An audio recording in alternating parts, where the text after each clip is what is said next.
Hello and welcome back to 27Crows Radio. Today I have an interesting guest who actually contacted me wanting to be on my podcast. His name is Bradley, and he's the West Australian chairman of the Australian Protectionist Party. Given that I know so little about how Australian nationalists are fighting the culture war down under, I thought it would be a wonderful time to have him on and have a discussion. Thanks for taking the time to join me, Bradley, especially given that it's quite early in your lands. Thank you so much, Brie. No problem. Now, can you give me a little bit of background? How did you become a nationalist or a member of the Australian Protectionist Party? I've actually been involved in nationalism for a very long time, really, since probably the early 90s.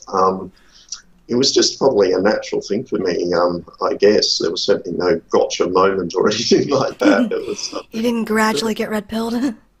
No, nothing like that. I guess, even as a kid, I was always, very sort of interested in worldly events, and I've always been very interested in history and geography and what sort of goes on in the world, and so it's sort of like a natural gravitation to politics, I suppose. But also, I guess that I was,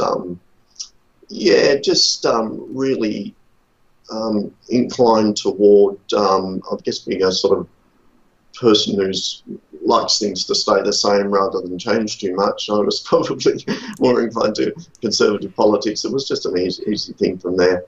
Well, if it ain't broke, don't fix it, right? Exactly. Yes, very well said. It's just very much a case of, I think, the gravitation to nationalism was very much that I got interested in the sort of like some monetary reform ideas. And that was something that I was, just sort of naturally, I think, goes hand in hand with nationalism.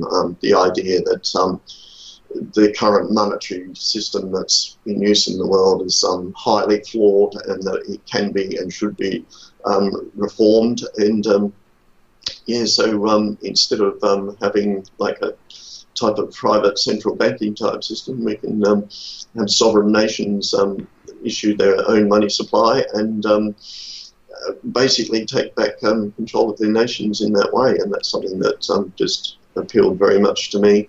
Also, just this is going back to the days like before the internet.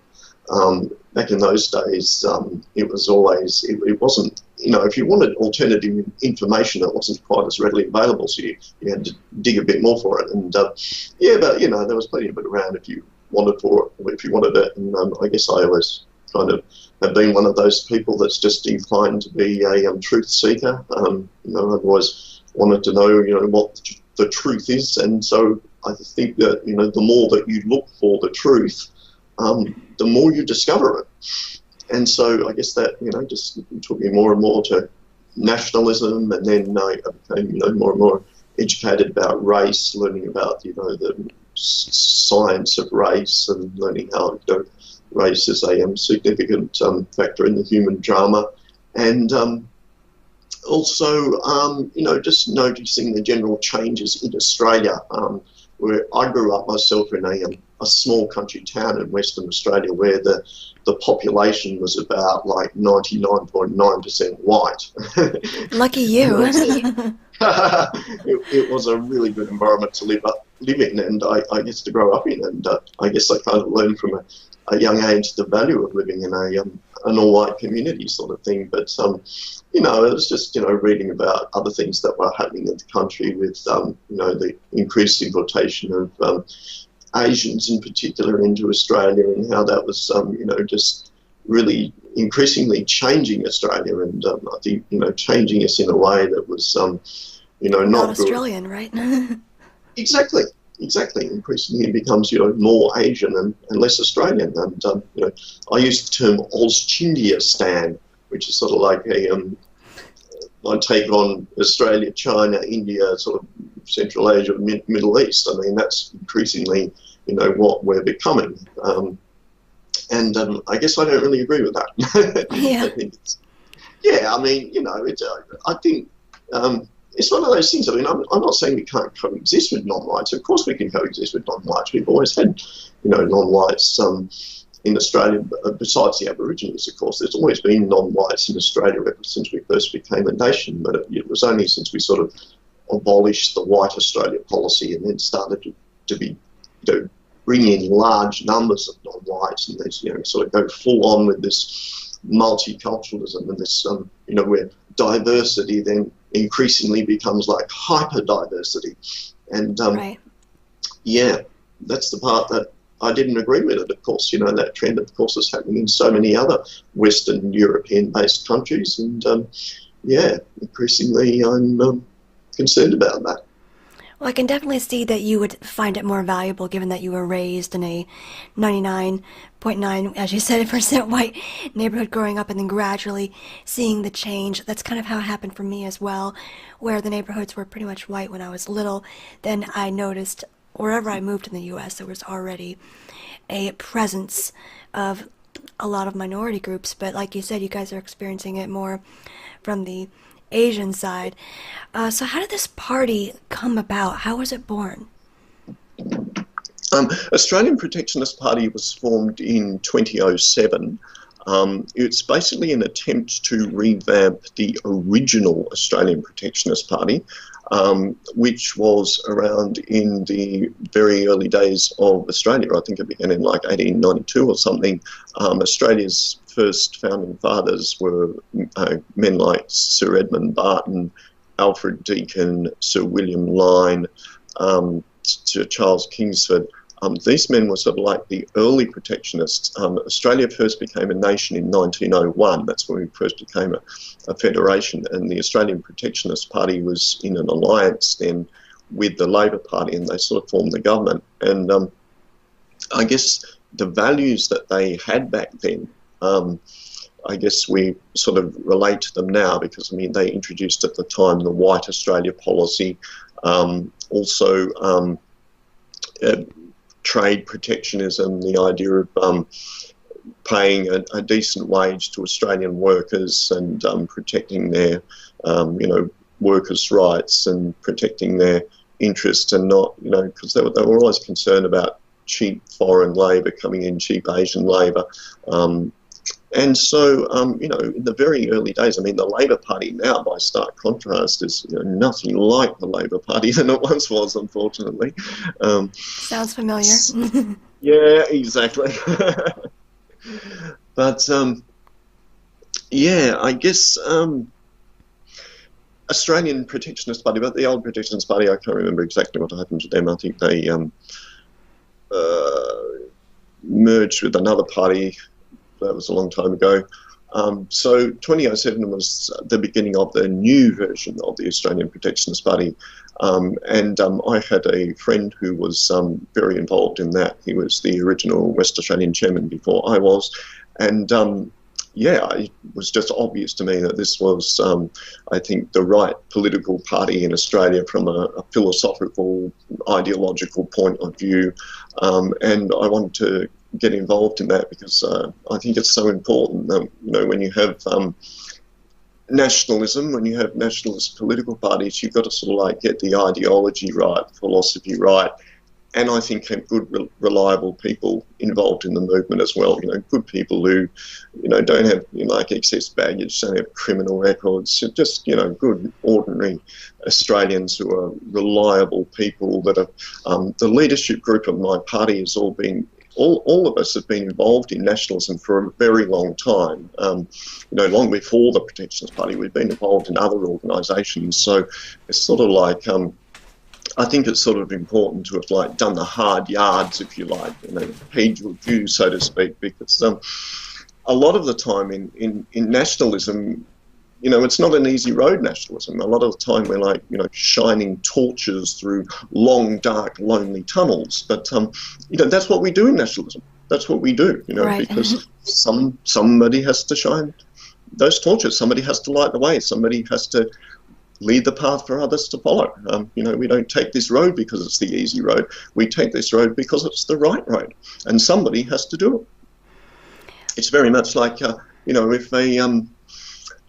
if there was ever an invading force that came into your nation, you'd get people who would volunteer to, sign up and join the fight against the enemy sort of thing. Again, not because you like doing it, but because somebody has to do it. It's the right thing to do. Exactly. You're so lucky that you have a lot of good people, because here we have great people, to be sure, but Yep. I have experienced that we need to vet once in a while for certain things, because you do get the Absolutely. occasional spurg and the occasional moron who wants to do something that just won't look good optics wise. So you're very lucky that you have a good foundation to start with. Thank you so much. And yeah, we think so too. So you mentioned the monetary system. Are you involved in crypto at all? You want to get into that to get away from the monetary system at all? No, it's more about it's more about advocating a type of you're probably having been involved in nationalism, you're probably aware of how we kind of have like the whole world has a type of system of private central banking, Right. and which basically creates a system of, I call it orthodox debt finance, which absolutely guarantees that you've got high levels of debt, high levels inevitably of taxation, high levels of high cost here, there, and everywhere. I guess I'm one of those people who, I did a lot of reading many years ago about alternative ways of doing things, because it was kind of obvious to me that we sort of lived in an age of financial poverty amidst physical plenty. It's sort of like, if you look around, it's not like we kind of have a shortage of goods or services like a shortage of goods on shelves. It's not like we don't have enough washing machines, or we don't have enough, there's not enough food on the supermarket, or, we actually have plenty of products and services. Right? Exactly. I mean, you could indeed use the argument that we waste a lot of stuff, and that we, in many ways overproduce, and we produce things that are not built to last. Instead, they're built to wear out quickly so that the corporates can then go and sell more products to you, sort of thing. So I was very interested in monetary reform systems that would, hopefully that would not have a system whereby it's basically billions for the bankers and debts for the people, sort of thing. And so I was, very interested in alternatives to that. To me, that sort of like goes hand in hand with nationalism. I think it's, monetary reform is very important. I completely agree. So what are some of the core issues that the Australian Protectionist Party really wants to raise awareness to? Obviously, I think the changing demographic situation in Australia, I think it's very important. We've got a situation in Australia now where the Asian population of Australia has been more than doubling every decade. Goodness. In 2001, the Asian population, according to the Australian Bureau of Statistics, was 5.5% of our population. By 2011, it's like 12% of our population, and right now I don't know the exact figure, but it must be at least 15% of the population, and rising rapidly, sort of thing. We've got a situation now whereby Australia is still, one of the very few countries in the world that still has a mass immigration policy. And I'm not sure of the exact statistic, but I'm certain that more than 50% of our immigrants are coming from Asia. I've heard that the figure is perhaps more like 70%. We've got 30,000 Indians coming into Australia as new immigrants every year, about 25,000 Chinese. And also considerable numbers of people like Vietnamese and Filipinos, and it's just sort of like been radically changing the racial makeup of Australia, and it's sort of a case of if we keep going in this direction, whites are going to be a minority really in just a few short decades' time, and I guess I don't agree with that. I think that's not a good idea at all. I'm just certain that it would, not only massively compromise the interests of white Australians, but I don't think it would be good at all for Australia as a whole, because I think it would just lead to our inevitable fragmentation and decline. And increasingly destroy our culture, destroy what's unique and valuable about Australia. And I absolutely don't agree with that. But besides that, it's also the economic direction that Australia's been going in as well. I mean, Australia is one country that's sort of like totally engulfed in this kind of liberal, global, internationalist order sort of thing. Our politicians, perhaps more than, just about any other politicians in the world, have embraced this sort of economic rationalism, free trade, open borders, selling off, vital public assets, allowing increased numbers of, foreign ownership of Australia. It's like we're just becoming increasingly reliant on the rest of the world for trade instead of producing things ourselves. And we produce oil here in Australia. I mean, we got plenty of oil, but it's like, increasingly the refineries have been closed down and it's being imported from overseas. And, we used to have this manufacturing industry in Australia that we used to have a really strong car manufacturing industry in Australia about, by the mid-1980s, I believe, about well over 80% of cars were manufactured in Australia, but it's now like, it's gone now, the manufacturing's gone. And or the car manufacturing's gone, but I'm just somebody who doesn't agree with it. It probably sounds a bit familiar to you because I know it's sort of been a similar trend in the USA, and so I guess our political leaders and the sort of like elite class in Australia, the big business communities, the think tanks, these groups have all been sort of pushing for free trade and open borders, and inevitably, I mean, we're signing all these free trade agreements with countries like China, and I don't agree with it at all because we're actually reliant on China now. I believe that 35% of our foreign trade is now with China, which is huge. It's a huge figure. We all know that China's a booming, growing marketplace and all that, but at the same time, it's a really silly idea for a nation to put all of its eggs in the one basket when it comes to trade. And especially as, look at China. It's a communist country. It's had an authoritarian form of government in one way or another for about 2,500 years, I believe. And, there's very different values in China. It's not a democracy. There's no free speech. There's all kinds of problems with human rights abuses and animal rights abuses. And, China doesn't, China puts the interests of China first. It doesn't put as they should, and you guys should put the interest of Australians first, right? Exactly. And, that's what the Protectionist Party, really effectively wants to do. We sort of want to put Australia first and make Australia great again. Exactly.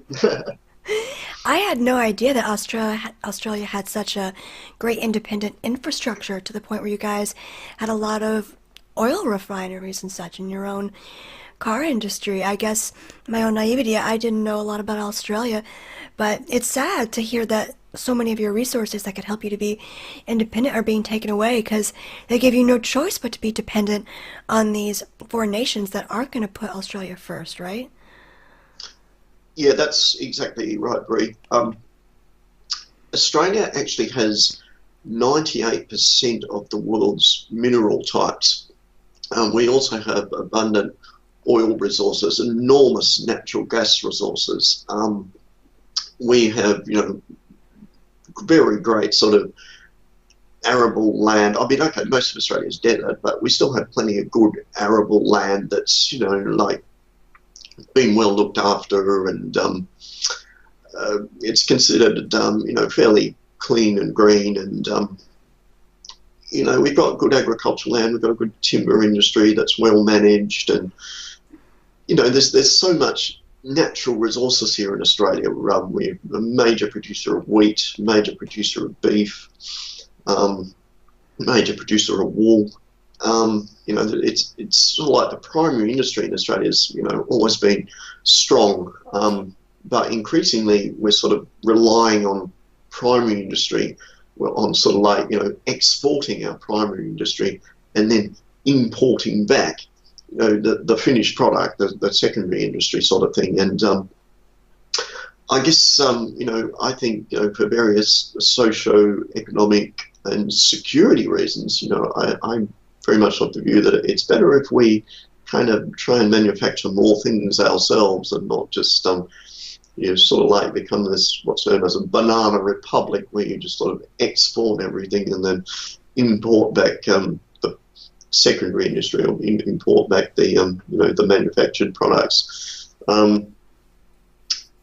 So Australian Protectionist Party is more about, wanting to put up some sensible, moderate tariffs to, try and protect Australian industry, protect Australian workers, and offer what we think is something much better than the liberal, global, internationalist order. Now, when the Asians come down there, I know the Indians do this, but when the more Asian population comes down there, do they also take those jobs for much cheaper labor? Yes, that is absolutely going on. I mean, you hear it sometimes in the media about, you'll hear the propaganda about, how, we can't find enough people to pick fruit, or we can't find enough... They take the jobs we don't want. Yeah. That's right. We can't find enough taxi drivers. And any time now you want a taxi, you're almost certain to get an Indian, just about. Oh, goodness. I mean, it's interesting because the Indians have sort of like become like the servant class in Australia. They're the sort of people who will do a lot of those sort of jobs. They don't tend to do a lot of like hard manual labour jobs, but they will do a lot of like service industry jobs, like working in call centres and driving taxis and these sorts of things. But also, it's also Australia's education system, Bree. Our education system is increasingly being used to make money for the universities. It's not so much about training Australians now. It's more about bringing in foreign students, high fee-paying foreign students. Often, the elites from China, the elites from India, and also like, the brain drain from the third world sort of thing. We try and bring the brightest and best from the third world into Australia, and then a lot of them, end up staying here in Australia. And it's not a good thing.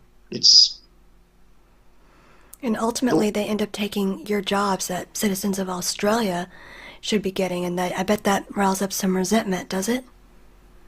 Yeah, I think so. Although, I mean, to be honest, a lot of Australians, ordinary Australians, there's that significant number that's been, I think, brainwashed by the notion that, economic rationalism is either good for us or it's the only way of doing things, sort of thing.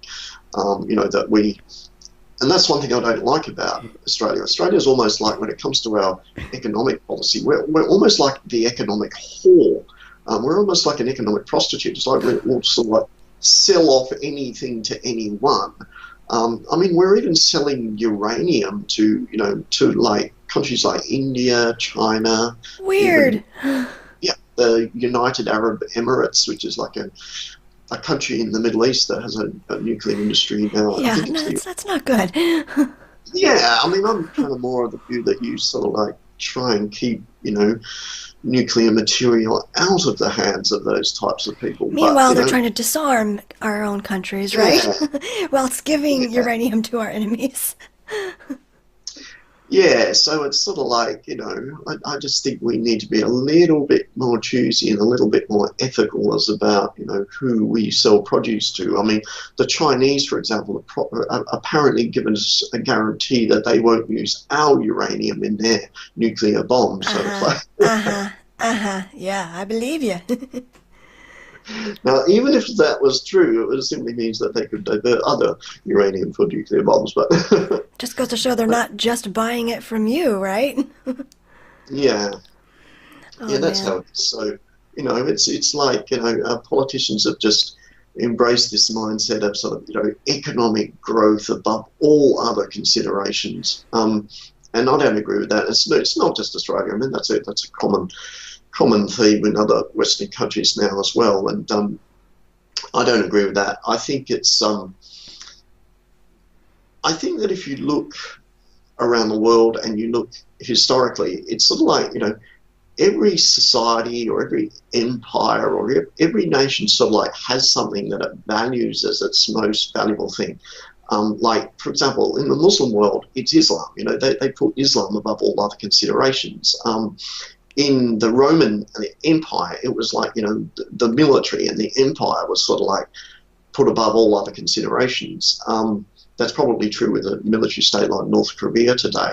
I think that in a lot of traditionalist type societies, a lot of tribal societies, they put their traditions above all other considerations. In Nazi Germany, it was sort of like racial purity was above all other considerations. In even modern day Japan, they want to protect their culture and they want to protect their gene pool even, as it's sort of really important to them. But with Australia and our leadership, our elites, it's sort of like, economic growth comes above all other considerations. It's more important than preserving the national culture. It's more about preserving things like traditional gender roles or traditional ways of doing things. And I just don't agree with that. I think that's sort of like the worship of mammon. It's sort of like taking us not in the right direction. I think that we should have better priorities and standards than that.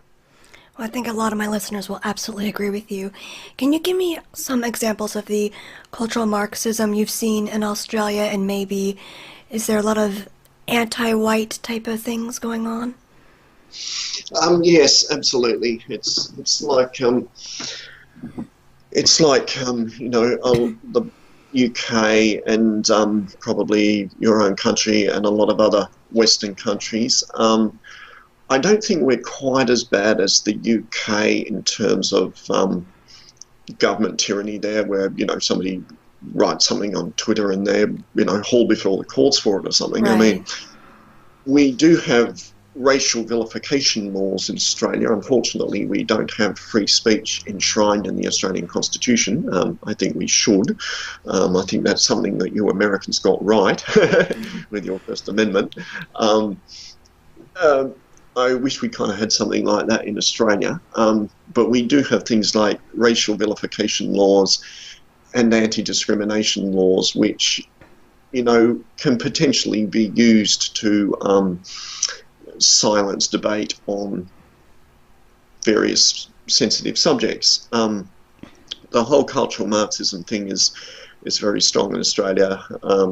Political correctness is, as with so many other Western countries, it's somehow managed to sort of like worm its way into the heart of our society. It's there in the, it dominates in the media. It dominates the parliament. It dominates areas like book publishing, the think tanks, the entertainment industry. It's sort of everywhere, and it's setting a lot of the moral agenda. My view is that political correctness has, I think, it's like effectively replaced Christianity as the dominant new dogmatism in the West. Particularly since the 1960s counterculture revolution, that affected the UK, it affected the USA, it affected Australia in a very big way. Our media is sort of very prog-left dominant.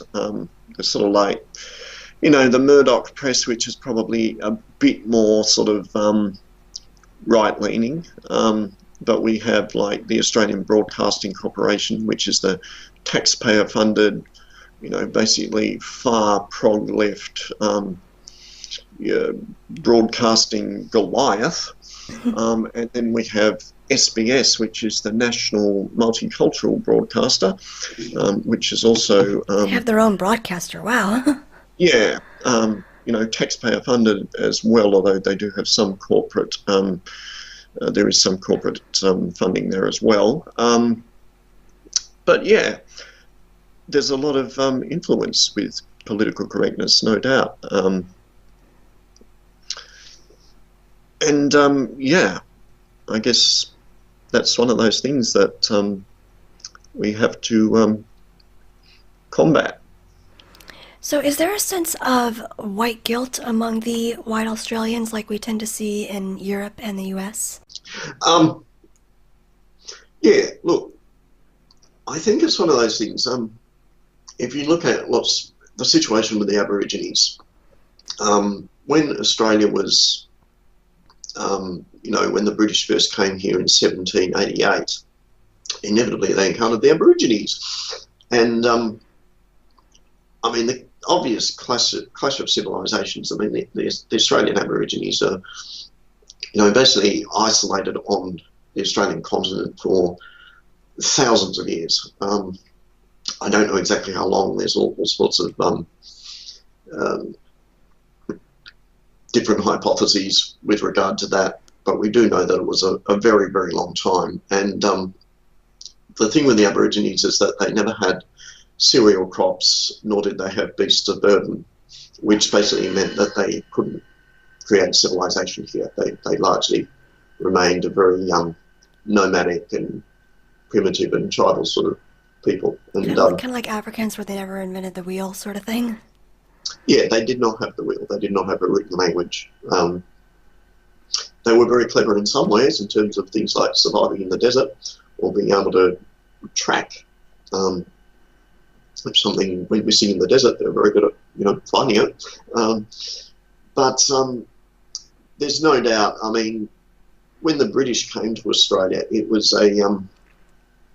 undoubtedly a huge culture clash for them because, inevitably you've sort of got Europe progressing, you've got the white European world just sort of like coming into like industrial civilization, when industrial civilization itself was sort of like moving ahead in leaps and bounds. And so, it was a big culture clash for the Aborigines. And I think if you sort of look around the world, I think it's a similar thing in North America and probably South and Central America with the Aboriginans and with other, shall I say, less progressive people around the world. It's sort of like, when they do become conquered peoples, there's inevitably a kind of psychologically demoralising effect on them. I think, we do have to be aware of that. But like anything else, it's like, colonisation was undoubtedly a huge double-edged sword. On the one hand, you did get things like the diseases, like smallpox and that, which, killed huge numbers of Amerindians and also, killed a lot of Australians. But at the same time, we brought civilization. We brought a written language. We brought air travel. We brought infrastructure, amazing technology. We brought, highways, nice, soft, comfortable beds. We brought, there's so many things so many wonderful things that we brought as well, which, the Aborigines are also inevitably the beneficiaries of. You gave more than you took. That's what Mark Collett always says, is we gave more than we took. Yeah, I think that's true. I think that's very true. But they try to use that against you think? Exactly. Absolutely. It's certainly with the progressive left in Australia, the amount of virtue signalling which they do with Aborigines, it's like, this is one thing I've noticed about the prog left in Australia. It's I think there's like three groups in particular that they've come to virtually deify, and that's Aborigines, homosexuals, and refugees. It's like, Why does that sound familiar? It's almost like you can't have a rational conversation with the prog left about Aborigines, homosexuals, or refugees, because, and I think that's one of the things about political correctness, because political correctness is a mindset that it's kind of very dogmatic and religious-like in the sense that it sets up its own idols. It has its own idols, and it also has its concepts of sin and heresy, sort of thing, like the sort of Abrahamic religions do. And there's sort of like chosen, favoured, preferred victim groups like Aborigines, homosexuals, refugees, women in the gender wars as well, that are, rated very highly and effectively like put at the top of the social hierarchy, sort of thing. And if you're sort of like a straight, white, heterosexual, maybe Christian male who's maybe quite successful and doing well for himself, sort of thing, then you're not valued quite as highly because you're not one of those chosen, favoured, preferred victim groups. So, that's how political correctness sort of sets things up. And then, it says that, everything that's doesn't fit in line with their value system is either racist or sexist or homophobic, or which to the prog left is like the modern equivalent of sin. It's like the modern equivalent of heresy. And, when you're sort of brainwashed by that dogmatism, I think a lot of our society, it has been, to whatever extent, hoodwinked by that dogmatism. But I honestly think that the good news is that increasingly people are challenging that. That's something that, I think you probably noticed in your own country. I mean, like most nationalists, I was absolutely thrilled with the election of Donald Trump. I thought, this is like a game changer for the world. I mean, especially... Even the tables, didn't it? Yeah, because it's like, Trump won the US election basically by giving his middle finger to political correctness. It was beautiful. Yeah, and it was like, every other US presidential candidate had sort of like had to play by the PC rules, but Trump didn't play by the PC rules.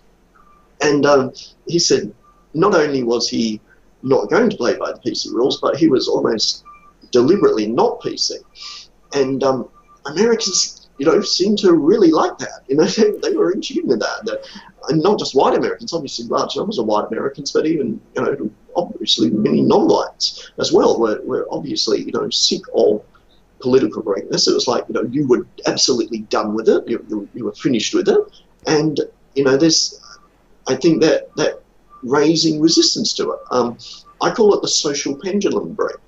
I think that undoubtedly with the dominance of political correctness and cultural Marxism in the West, it's sort of like for a long time the pendulum is sort of like, the political pendulum has been sort of like swinging increasingly left.